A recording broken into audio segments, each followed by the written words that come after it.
The urge comes following a recent misunderstanding between some farmers from Uganda and their counterparts from South Sudan on a piece of land, which took the intervention of the leaders from both Moyo and Kajukeji to help resolve the misunderstanding among the two communities. Honorable Anyama Williams, the chairman Local Council 5 Moyo District, said the issue of the border demarcation will be addressed by 2027 with funding from the African Union, and calls for peaceful coexistence among the communities living along the border, adding that there is need for the communities to engage in fighting poverty other than fighting among themselves.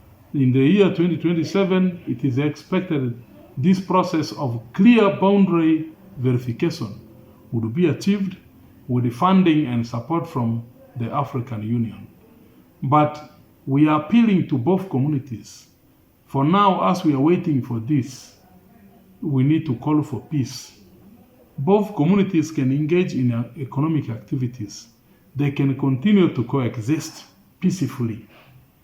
And we should have respect for each other. Adding that as the border demarcation is underway, the people should have correct attitude and respect among themselves so as to preserve peace along the borders. In any case, even after boundary verification, it requires the correct attitude to sustain the peace that we are building. You can clearly show the boundary, but one party can reject it. So it is still calls for harmony, for understanding, for being peace-loving people. Mr. Lisi David Christopher, the Commissioner Kajukeji, said the border are demarcated only for administrative purposes, but in reality, the Madi people and the Kukus are brothers. Therefore, the Kukus are not ready to fight against their Madi brothers. He, however, urged the two communities to always report their differences to the leaders so that such issues can be resolved peacefully without taking into arms among themselves. We demarcate the border for administrative purpose. But in reality, the Madi community here in Moyo district are our brothers.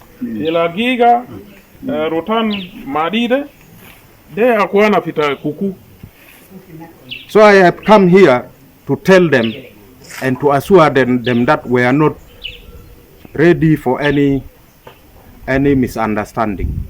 Mr. Nyerere Julius, the Assistant Resident District Commissioner Moyo, said the Madi people and the people from South Sudan shared a lot in common, which relationship dated way back in the 90s when South Sudan was yet fighting for their independence, and said the people need to cherish the peace and unity the two countries have all along been having along the borders of the two countries.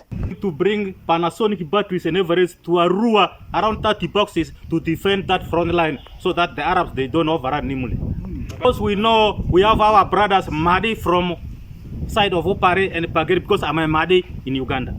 Today, South Sudan is liberated and their independence.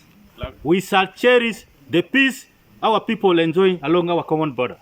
Duku John, a South Sudanese national, said relationships between the two countries can continue, but when there continues to be violence, it will disrupt the peace along the borders, and urged the two communities to carry on activities on their ancestral land without any interference, and urged those without land who would wish to cultivate in the area to approach the leadership and the landlords so that they can be given land for farming instead of wanting to grab the land by force.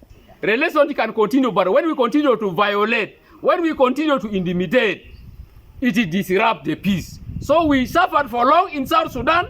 We have attained a little peace. We need to protect this peace, not us alone. Ugandans have to support us in maintaining this peace. We should not be disrupted. Let us continue cultivating in our ancestral land. Those Ugandans who need to cultivate in our area, as we had been doing with them, we welcome them. They consult the landlords who are here. For long, some community members in Moyo district and those in Kajokeji County, South Sudan, have been grappling with land conflicts, especially along the borders, something which in the past led to bloodshed between the two community members living along the border, something which drew the attention of the two governments on the matter and are now looking forward to resolving the border issue by 2027. But however, though the two governments are looking for ways of resolving these issues, the communities still continue to clash on land along the borders. It's from this background that the leaders are calling for calm and peace among their people as they await the final border demarcation by 2027. Dominic Anthony Okumu, West Nile TV, Nilecast.